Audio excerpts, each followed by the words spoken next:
It's $40 with a condom, $60 without. She's 15 and on the streets of Harlem living out the story of the homeless. Somehow she feels it's safer than to go back to where home is and the man that used to rape her. Only now it's paid for, she just gotta wait for her high to set in, her vitamin to go a day more. Wishing she could say more, but she don't know who to trust. We know her story, she don't know none of us. Plus all the lawyers and the doctors she know got no respect for her.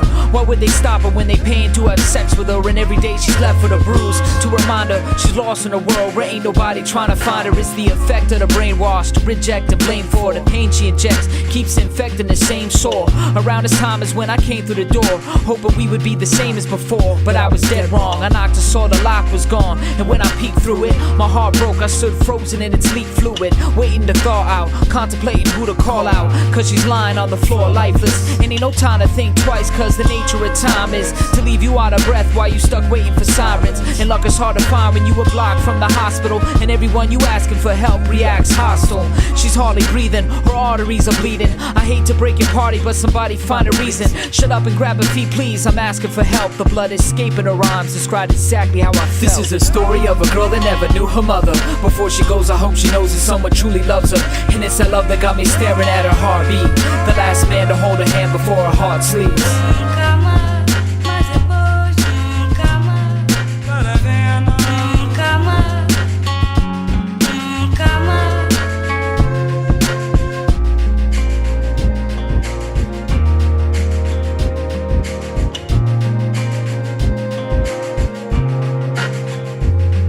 I remember when I first met her, I was the only one who fed her instead of giving her change, never giving her name. She held it secret from our conversations. It's all I have of my mom's, and so I keep it sacred, is what she said to me in a poem she read to me. She was only 13 then, but wrote incredibly. Regrettably, that be the last time we talk. On our path to being friends, we walked fast, but it was cut short. You know the cliche, a day late, plus a buck short, and with demons to pay, you know she must work. I never knew how to help her, but in my heart I felt her. For a year and a half, I was praying she'd find shelter. Then I heard about this dealer and the cards that he had dealt her, the apartment where he held her, and how we started to sell her. Now what can I tell her when she's frigid and cold? My tears fell on the bridge of her nose and mixed with the life leaving. I try to fight the bleeding and give her another reason she should open her eyes. But why should she hope for a guy she barely knew to carry her through the doorway of the ICU? And yet it happened, and I'll never forget that lady who screamed, "Doctor, I think that man's holding your baby." I thought the nurse was crazy until he entered in and fell to the floor as his reality had emptied him. She's been with many men but never knew the love of one, and now I'm staring towards the floor at one of them, who turns and asks me how I knew his daughter. All I knew was she was thirsty, so I gave her water. This is a story of a girl that never knew her mother. Before she goes, I hope she knows that someone truly loves her, and it's that love that got me staring at her heartbeat. The last man to hold her hand before her heart sleeps.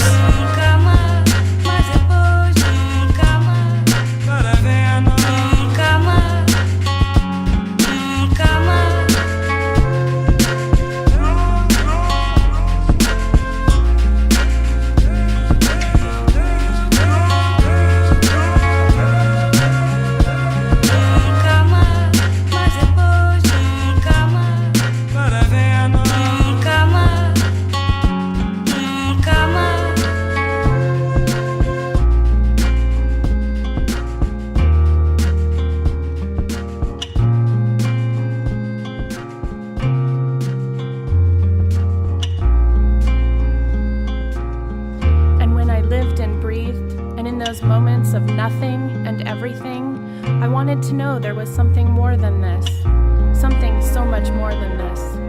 But the emptiness inside was bigger than the hope could ever be. I was a girl free to play at wonderment, was safe enough to pray about something besides how to spend the day or how to let go of the night. But the monsters came and the darkness fell, and there were no more prayers. So tired and burned out, can't seem to get out of this hole, would like to sleep for hours and hours. Just a moment of peace, please, I am begging for just one moment. I feel like I've seen you before. I've seen your face and known your hand. Was it you who carried me here? You don't even know my name. The look in your eyes, the way you hold my hand, a tenderness like I have never known. And in these last moments of life, these last moments of holding on and letting go, I see that it's the end of it all, but also the beginning. and that somehow I have known grace.